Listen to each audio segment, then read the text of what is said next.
Hello guys, good morning po. Sa last season po ng My Hero Academy guys ay natalo po sa war ang lahat ng mga heroes po natin sa last season po nito. Kung makikita po natin sa last episode guys kung saan naghingi po ang Japan ng heroes reinforcement sa Amerika. Kaya doon sa last season ng My Hero Academy guys, sa last episode, makikita po natin kung saan dumating po si Star and Stripe.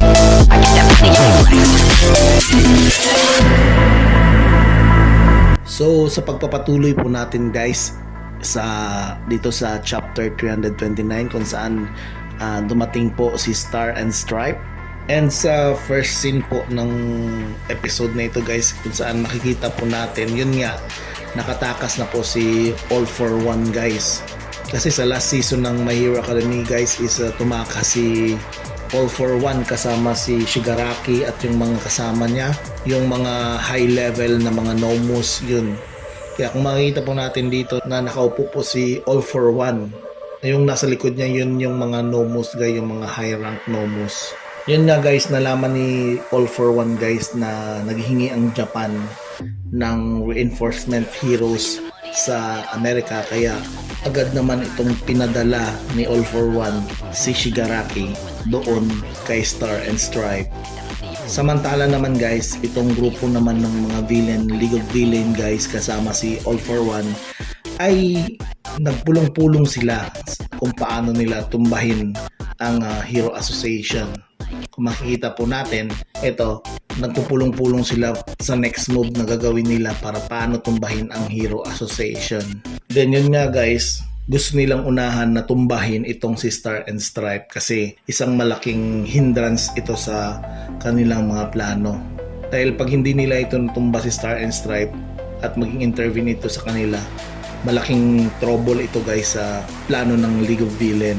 Kaya ang sabi ni Shigaraki, kung ito'y mauunahan nila, maa-ambush nila si Star and Stripe dun sa kalawakan at makuha yung quirk niya, ay may posibilidad na mananalo ang League of Villain.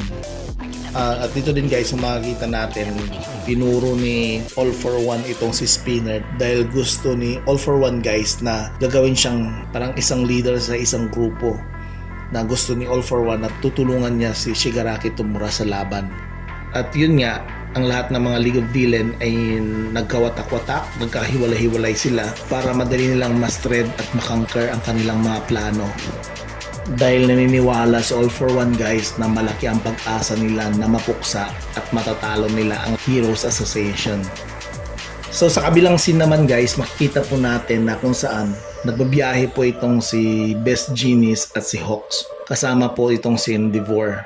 Yung biyahe nila guys ay actually sunduin nila si Star and Stripe. Kumbaga sila yung susundo kay Star and Stripe habang nagbabiyahe pa ito galing ng Amerika. Pero habang nagbabiyahe sila ay ito namang nag-radio naman itong si Endeavor sa dalawa na naka-receive siya ng message galing sa Intel kung saan dumating na si Shigaraki Tomura. It means nito guys na alam talaga nila na aambushin ni Tomura itong si Star and Stripe, kaya ang tatlong ito ay nagmamadali din na sunduin din si Star and Stripe para hindi mahadlangan ni Tomura ang kanilang mga plano din. At ito na nga guys, nakikita natin sa next scene po ay kaharap na ni Star and Stripe itong si Shigaraki Tomura na nakasakay sa isang high level Nomu. So ibig sabihin yung plano talaga ni All for One guys is gusto talaga niyang pabagsakin itong Hero Academy. So hanggang dito na lang tayo guys. So huwag po natin kalimutan mag-subscribe, mag-like at comment sa ating channel para updated po tayo sa mga latest videos natin. So ingat guys!